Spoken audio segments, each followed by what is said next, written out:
Well, to start the program off today, I want to turn it over to Dr. Bassin. He has a few words he'd like to share with you. Class, I would like to welcome you to our 8th session. And you may have observed that we're going through a certain process. We're starting out by providing you with very mild abrasive stimuli to start with. You'll recall we merely looked at films and at TV recordings at the very beginning. We then exposed you to situations right here on campus in terms of TV. We moved on then to confronting you with actual live actors. And in the last session, we sort of reached a crescendo, the peak of our confrontation, in terms of providing you with people who screamed and yelled and called you all sorts of very, very bad names. Our theory is that the more you are exposed to this kind of abuse within the safe confines of a laboratory, of a TV studio, the better capacity you will have to exercise emotional control when you're confronted by this kind of experience on the outside. For this session, however, we'd like to go a step further.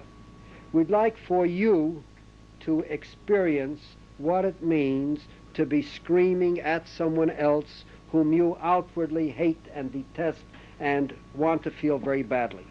Now, you may have wondered how we were able to get the students, the militants, within 10 or 15 minutes to be able to scream in that fashion. It's quite a trick. And the man that's going to do the explanation is John DuPont, who's an expert in that area.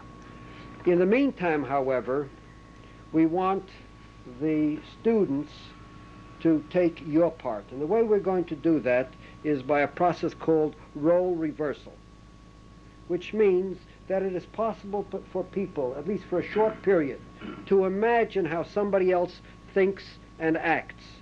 And usually this process is helped along if somebody wears a mask which symbolizes and stands for the person of the opposite kind. We've therefore prepared for this session a set of masks for police, which will be worn by our student militants, and we have prepared for you a set of masks which we hope will be able to put you in the frame of mind to psych you up, so to speak, to think and act like hippies, militants, activists, call them what you may. The way the program is arranged, we would like you now to move into our waiting room where you'll be entertained. I don't know that we have any belly dances, but there'll be some sort of entertainment there, or you can chat, do what you like, while we instruct the students in the Albert Ellis procedure of being able to tolerate abuse by giving oneself internal messages that sticks and stones can break my bones, but words will never harm me.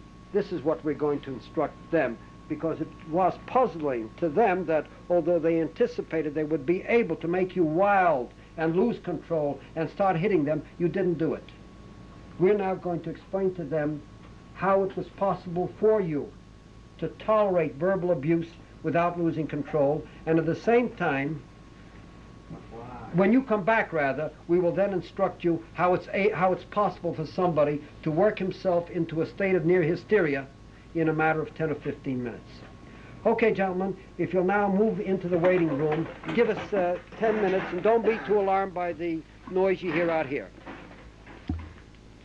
Okay, folks, I think we'd want you to move all the chairs back, unless you want to instruct first. No, we're just going to talk to these people. Yeah, we're going to talk to these. Oh, this is just talk. Well, You're let's right. put the mask on first. Yes, let's see what it feels like with the mask. Just sit down. It's anywhere, it's all right. We're going to put. We're going to give you your police mask so you can be official. Policeman. Policeman. You raise your right hand. Yeah, this stuff, I think it'd be real interesting if you try to put your head into it, put yourself in the frame of mind to see if we can establish some of the stuff that we're shooting for. So later on when we're talking about it, maybe it'll bring out some interesting things. Here's the mask. Really nice. The way you do it, it's not very hard at all. Can I see the rubber band? Yeah. Remember, have them hold it while you put on it. What you do is hold it up to your face, and then I'll put this on. Let it move. That's it. Go ahead, wrap it around. No. You have a rough thing, I can help you. Hold it. It's not on the rough thing. Is that right? Yeah. Just right, huh? If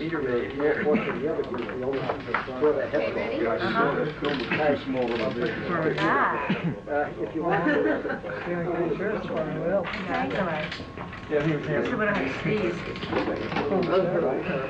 I think a lot of the officers will find it very easy to get into. You know, I remember Warren saying something last week about cameras and everything, but using the LS approach, it's so easy to quickly get involved. I know I saw the film where himself was portraying the militant, and I thought, you know, there's just no way. But Dad over here said he saw it. You did all right. And really, I mean, it's not what you're saying. It's just the noise and the momentum that you're building up. I mean, it's coming from the gut, and you just start just loud, and you know, just things just start just really falling in, and that's all you get. It's just a noise, just a constant roar. So I mean, you really got to be prepared for this. And like Ellis's approach is that you keep, you know, saying to yourself, I'm not going to lose my cool. You know, where the officer says I'm going to be professional. You know, the same on your part. I'm not going to lose my cool. I'm not going to let it upset me. And this is the key thing: is not really letting the words, you know, get in your mind or get in your gut. It's just standing there and kind of let them bounce off of you. Think of something else. You know, build your little mental wall there. But I know myself. My trick was not getting eye contact, because I knew if I ever got eye contact, one time I did, I nearly about lost it. And it really, because if you look at somebody dead in the eye and they're just screaming at the top of their voice about 3 inches from your face, I mean, you've got to think of something else. And this is where his technique, Elvis's technique, really pays off, is not letting your mind stay set for a single moment. Just keep it going, keep thinking of anything but where you are right now, and keep that wall up, because if you don't, you're going to lose it, because it's very easy to. John? Yeah, like I was saying before, I think it would be real interesting if you do try to put yourself really in this role of the police officers, you know, if they do the same type of thing, try to put themselves in your shoes, and maybe you'll sort of get in touch a little bit with what it means, you know. Sometimes we see these films and we see these movies. I know with me, I'm looking at, you know, like the kids, you know, eating it and what all the things that the cops are doing, but you never really think about, you know, what those guys are feeling like, because it's just human, I guess. And so this would be probably one of the rare occasions that you'll be able to try something like this in the artificial environment of a TV studio on a project. But if you're a pacifist by nature. Well, you know, again, sometimes it's just like I said. I'm not saying you're going to dig it. It'll be a good test. Yeah, I'm not saying you're going to dig it. And I'm not saying that, you know, I don't think this will turn anybody around. So don't be afraid. You know that you're going to go out and sign up and be Jackson Park. But it'll be fun. I know last time I was picking up on it. Not only with you, but seeing these other guys, if they can get into it. You know, see. And this is it's got a dual benefit. That's the thing about it. It seems almost impossible, really. I mean, I thought that I could not, you know, get in it. But once you start, and you start, you know, just coming out of the gut level, and it's just, I mean, more and more, and I mean, you're before you know it, I mean, you're over. How much of an effect, though, do the masks have in cutting down, or kind of using them as a defense in a way? Well, you know, there's been a lot of experimentation and research done on this, and it's, you know, if you can use anything to sort of enhance this experiment. No, I mean in the other direction. What is that now? Like making it easier to get into this state of mind and avoid getting sucked into the hassle, because you've got sort mask. of as a protecting agent. Yeah, defense. Where it might be harder without the mask. Yeah. Well, because I feel more cut off from everybody in here right now because I've got this mask on. But we're hoping the mask, especially, you know, when you're looking at the other guy with what his mask is portraying, and he's looking at you with what your mask is portraying, to try to give that mental image and visual image in his mind as he's screaming and as you're receiving it, you know, so you can really put yourself into the role. It might feel a little awkward now, but and later on when we're going to have a rap session, and we're going to try at the first part of it for a while to hold on to these roles. Is that a question? Okay, I think we're going to swap. Can I make a single suggestion? could we have 2 teams of 3 and 2, 3 and 2, and then for a final confrontation, all of these against all of them? Yeah, you're going to come out and we're going to take the officers in pairs, since there's 8 officers here, I believe. And so, you want them 3 at a time always? 3 at a time and 2 at a time. All right. And so you mix up the order yourself. After you come out, you'll come from the room, and then when you're finished... You'll take a position, the barricade will be right here, take a position against the wall, your back to the wall. And then when they're finished with you, go back into the room. Right. And match up yourself. Always make sure there's at least 2 people out here when we call for a team. Okay. All right. And then we'll have a man. Moving chairs. Yeah, let's bring them in and we'll let them move. Do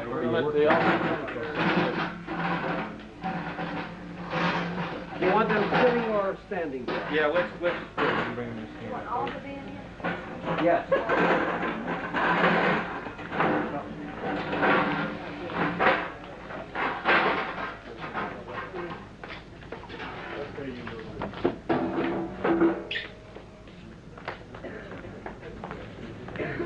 Jack, are you going to help me teach him how to scream? Want to do a little scream with Jack? I'll do a scream with you. We're going to explain this thoroughly. You guys just come on in and stand up in the center camera or wherever you call it. I don't know. What's this, land of green here? Tell us something about it. Just get here so we can see everybody and so you can all see what we're going to do. Everybody is here now was here last week, right? There's nobody that missed last week. From what Dr. Bassin said at first, I think he gathered that things are going to be just sort of a turnaround from what they were last week. The first thing I think that we should do is go ahead and put you guys in your roles, give you your mask of being young radicals and street people. That's pretty, man. Oh, you got a good one. That's pretty. Okay, good. You guys try to pick one As soon out. as you get a mask, hold it up against your ears and I'll pin you down with a rubber band. Go ahead, Warren. Watch this. got a tiger face. Here's Wrap the way it it's around. done. You can't do it yourself. Somebody has to help you. that's all. Oh, flower boy. That's you just do all right? Hold up and put it over. That's you. Hold it up. Hold it. Somebody will help you up. Ready? This Can we kneel down one? You got one in the tray, huh? Some extra over there. Is that good? Can I give you a hand? Looks feel like it's going to stay on, huh? My beard growing now. Boy, can I work in you? Get up there and put it on the back. Hey, what am I supposed to be? All right. Comfortable. Make it comfortable. We have plenty of rubber bands. You too, you're tall. We got a strange crew here now. Yeah. Come here, Fred. You've just lost your identity. One, you can have it. I think Woody and Jack also You going went on to I don't know. Got a king. That's open. You got a big afro, Freddie. You're nice in there. King. Orange at that. All right, let's slide this thing back a little bit so we'll have some more room to maneuver and make. There should be plenty of room. These cameras keep it, we'll have to knock them out. All right, now, and there's the most difficult thing, I think, is that you guys are really going to have to try to put yourself in a frame of mind to get yourself into this role of a young person. You know, a young person that has a lot of hostility towards the police, towards the establishment, towards a lot of things that, you know, he doesn't understand and he's suspicious of and that he's, you know, maybe down deep afraid of.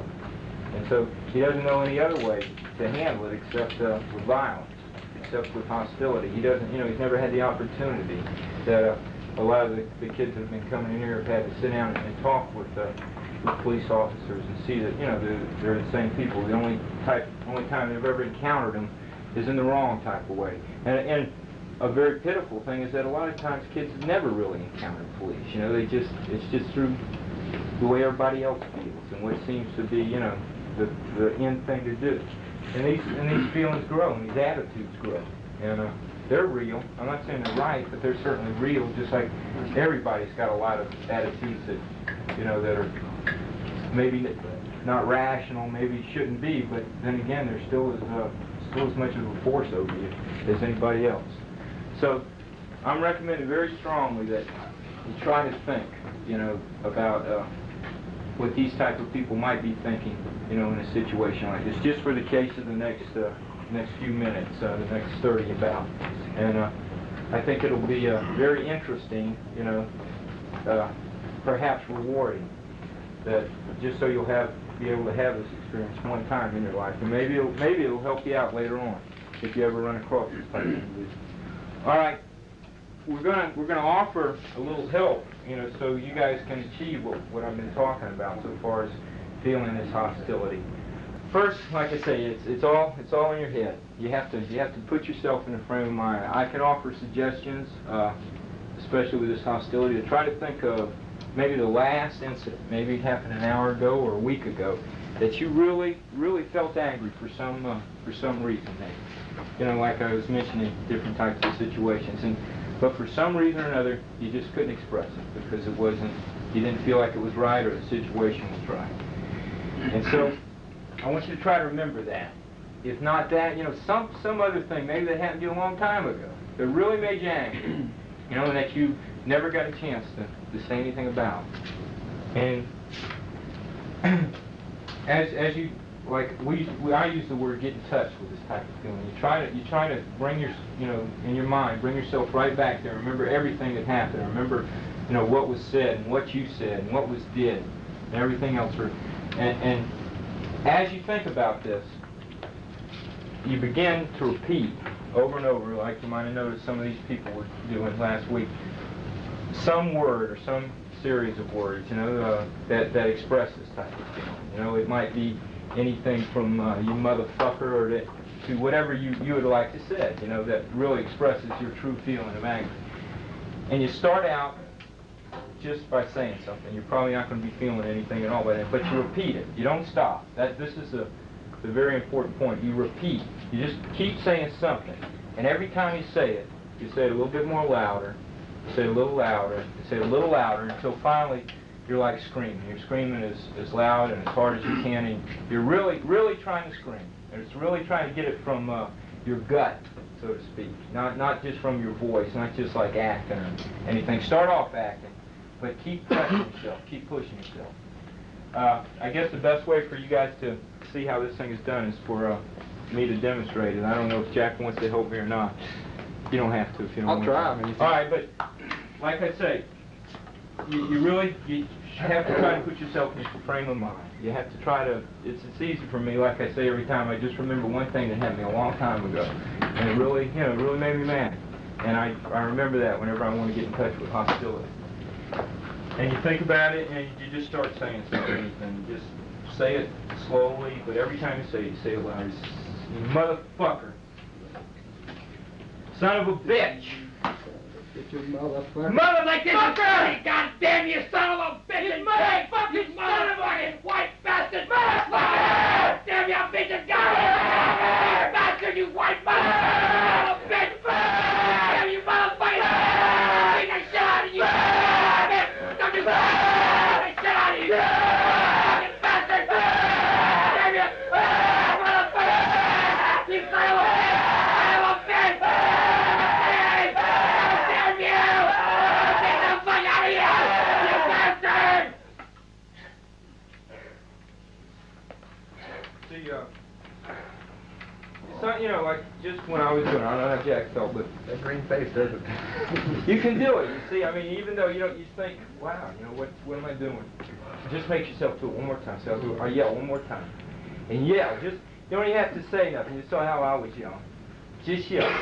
And I think this will be a very interesting experiment, not only to see if you can try to get some type of insight into what can happen to a person at times, but also for these kids here too that stand in your shoes to see, you know, like I told them before, what the other side of the story is. A lot of us, you know, have slanted thinking, and we just hear what we want to hear. And maybe, you know, this will show them a little something. Show them, yeah. What about the two elderly ladies sitting up there? I think I'm gonna have It's all right. Yeah. They were here at the first session. Don't worry about it. They've seen this before, and oh, they're sophisticated. That's a good consideration. Okay, so what we're going to do is we're going to bring these people in teams at first, just like last week. We're going to have you guys up here in teams of twos. And, Jack and I will be here to help you.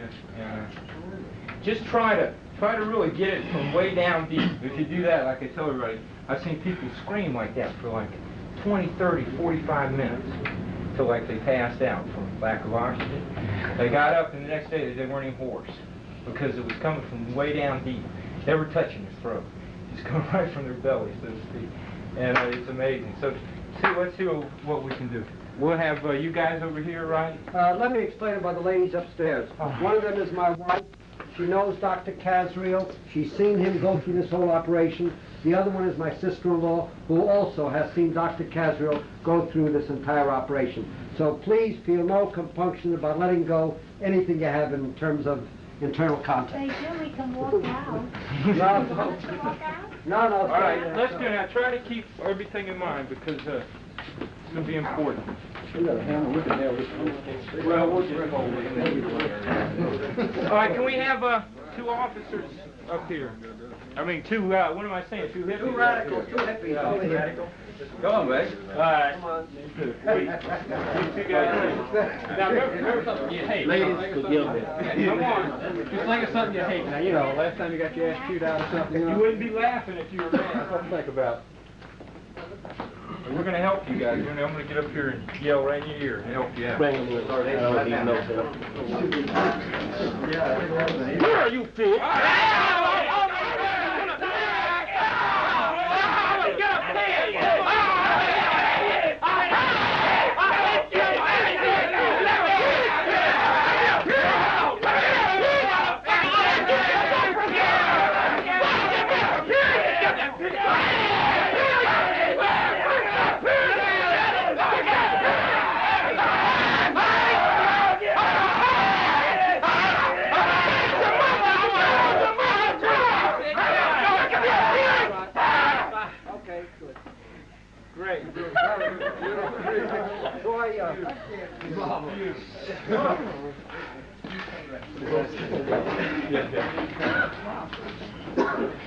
Okay, the next thing, please. All right, we need 2 more officers. Dan, you want to take the next team? Let's get the first team again, policeman. Okay, take for another set. I'll hold this, yeah. All right. Okay, now give them everything now. You bastard! You motherfucker! You pig! You bastard! You pig! Be good! Be good! You motherfucker! You get motherfucker! Hey, fuck you!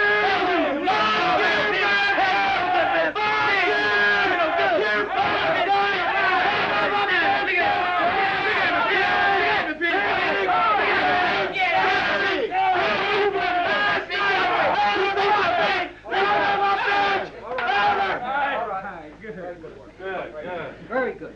All right, Dan, let's get some more.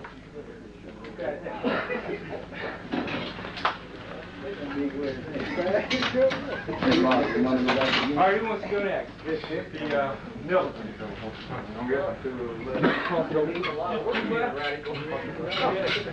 What about the policeman? Wait a minute, let's see it. Policeman, who haven't? Anything short of that. Okay, right here. All right. Now let it come out right from the gut. All the garbage has got to come out here. All right, you son of You goddamn son of a bitch! Huh? What the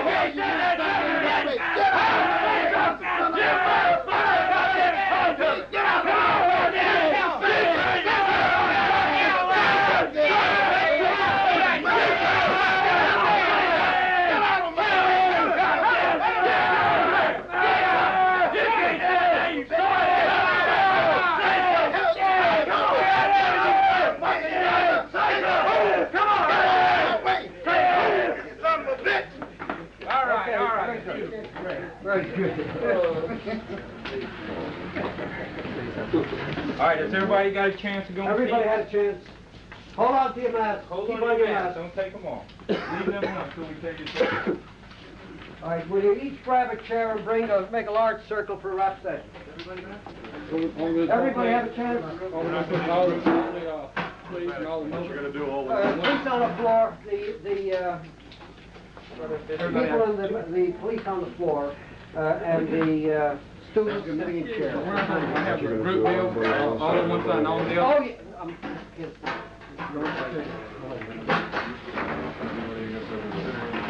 Bill, I keep this man for about 4 days. Keep it over.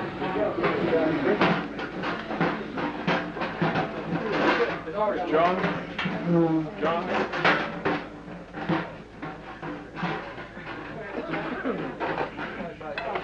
All right, I want to give you some instructions before we start talking. And that is that you're still in that role.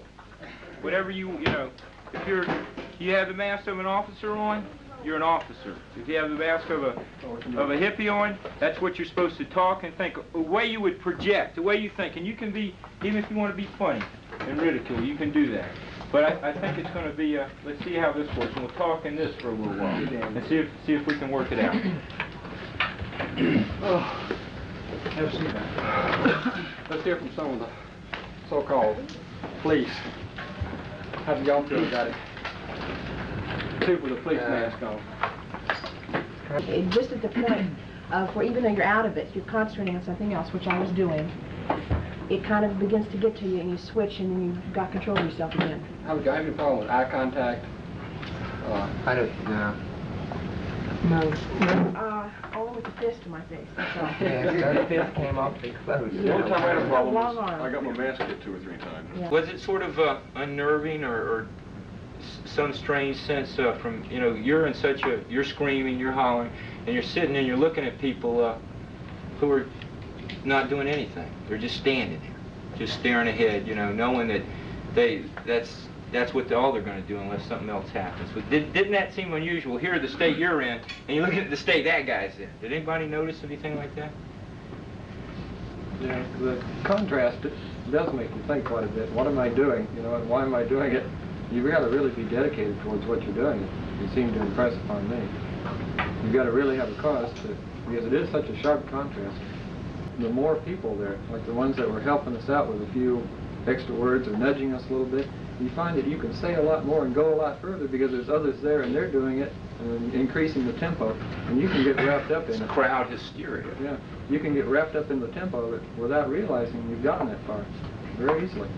I saw you working behind. It helped a lot, yeah. Being going, Yeah. and all of a sudden, I almost had to catch myself because I wanted to start yelling at somebody, getting mad at me. You know, I wanted to provoke him.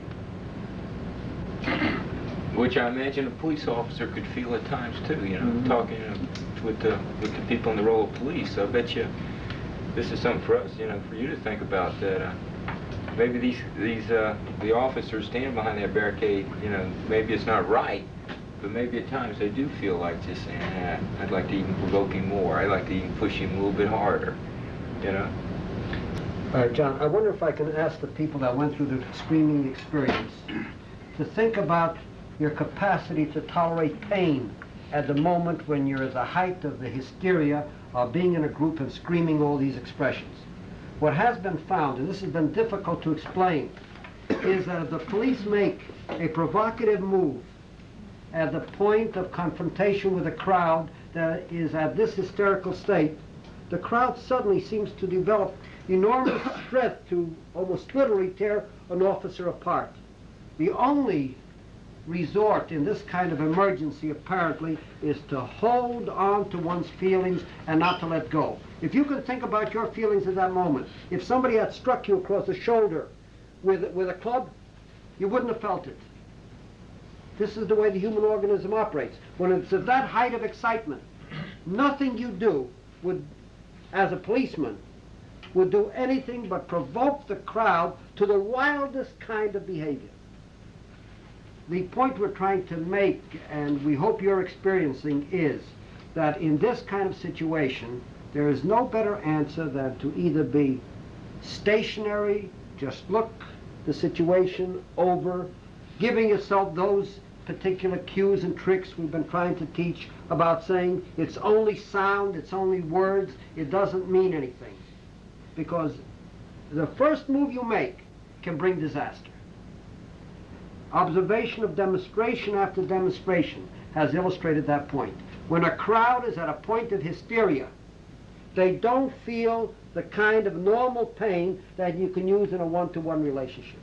even the normal signs of, brandishing a club doesn't bring about the kind of result that you expect in a one-to-one or a one-to-two relationship. When you have a crowd operating, there are people behind, and this, of course, is what happens in a crowd of demonstrators. It isn't just the 2 or 3 people. It's the mass hysteria that takes over that you have to be very, very cautious about.